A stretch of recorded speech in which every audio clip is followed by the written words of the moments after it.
Hi, Gaye DeRusso with the Majestic Rider. So today I'm going to do a little podcast about the teenage horse. So when you get a horse, their ages, of course, are not compared to humans the same, just like dogs are like 7 years for every 1 year of us. So when you are getting a young horse, you know, if it's about 3 or 4 years old, they say in horse years, that's about 16 to 18 years old. Now, some of the time, horses are great when they're, 2 to 5 years old. They're fantastic. And then all of a sudden, as they get older, usually between 6 and 8 years old, the age that everybody wants, because of course they think that horse will last a long time, those horses can test a little bit more. So when you're getting a horse, you kind of want to think how children are. When they're young, we can tell them what to do. They listen to us. They might say things here and there when we tell them to do something and they say no, and they throw their food or something. But we can usually handle it because they're smaller. But as they get older, and we know how teenagers are, they can become very hormonal and emotional. They can have temper tantrums, even though they could have them as they were younger, and they can act up more. Now, some horses are kind of even the whole way through. Even at 3 or 4 years old, they were having temper tantrums, and you know how to deal with it, and you get through it. And as they're 5 and 8 year old, they might be getting better, not worse, or they're staying the same. And then finally, they make it to about 12 years old, and hopefully by that point, you have done your work and you have a pretty good horse. But the other ones, again, at 3 or 5, they're very calm, they're willing, they do whatever you want. And then all of a sudden they turn about 5 or 6 years old and they start acting up. They start saying no, they don't want to do things. They start having temper tantrums and having fits, and people are wondering, where did my nice horse go? A lot of times they're not getting enough work and they're not getting their energy out. Or it's winter time, and so they start pushing your buttons. And maybe it's also because you've gotten older and their herd dynamics tell them that if they can take over, they should take over because it's better for them. They'll get more food and all of that. So they test you and you're a little bit weaker, maybe you're tired or now have some medical issues, and they get a little bit pushy and you don't get after them. And then all of a sudden they start getting worse and worse. So I like to call those ages in the horse, they're teenage years. They try to see if they can take over. Are they an adult? Can they become in charge of you and just make you do what they want instead of you making them do what you want? Now, it's not that we're forcing the horse or anything like that. It's a communication, but just like with teenagers, sometimes they need to do something for them to survive in society and to do well, or it's the best thing to do, and they don't believe you and they say no, and off they go and start getting themselves in trouble. So it's kind of that way with the horse. When it's between 5 and 8 years old, even 9 and 10, sometimes they really test and push your buttons. And if that starts happening and it's getting worse and worse, you don't want to wait for it to get really bad.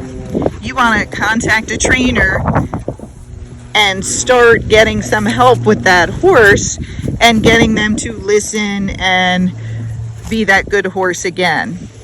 And that's the hard part. Everybody thinks a 5 to 8 year old is an adult horse. Well, yes, it looks like an adult and it's pretty well grown, but its mind is not completely there.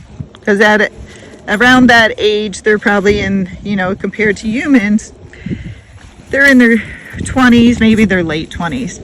And as you know, we all progress a little bit differently. The women usually mature more than men, quicker.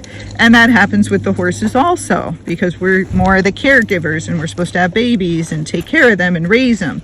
So even with the mares, they can be a little bit more serious at that time when the geldings will be a little bit more goofy in testing. But each horse is different, and so they can all do it. If you don't get help right away, what they'll do is take over more and more, and they'll get worse and worse. And if you're not working them in that time period when they're pretty fit and pretty healthy, things can go down that way also, because they have all this energy they need to get rid of so they can think instead of react, and you're not working them hard enough for their athletic build or maybe their temperament. And so those horses start to act out in other ways, and they start to rear and buck and take off and bolt, and they're more spooky. So again, the best thing to do is try to get in touch with the trainer and get them to help you. The other thing you want to do is work them. And if you can, take them on some pretty hard trail rides. And I'm not talking about an hour trail ride walking up a hill.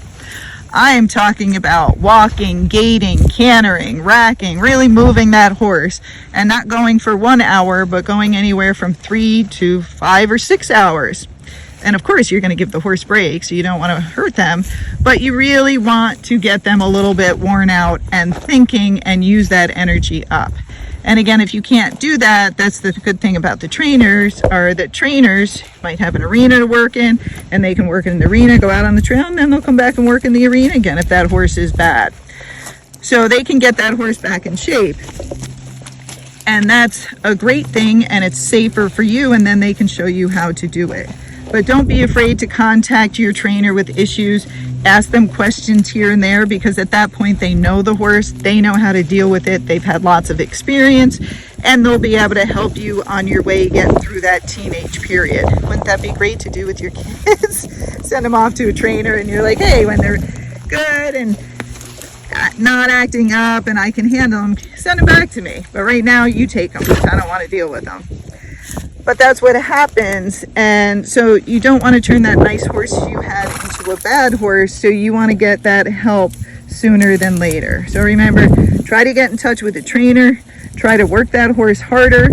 Be very strict with your ground manners, because if you're letting them walk over the top of you, then when you take them out on the trail, they're not going to listen to you either. Okay?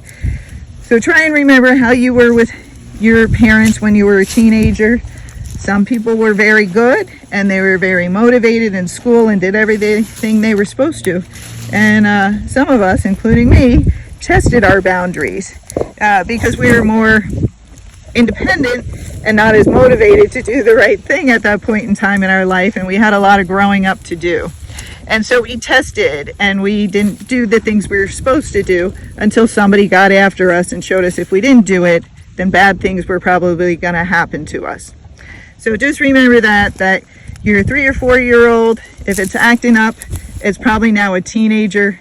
And so you want to get help and get through those years so you can have that great trail horse as it becomes, 10, 12 years old.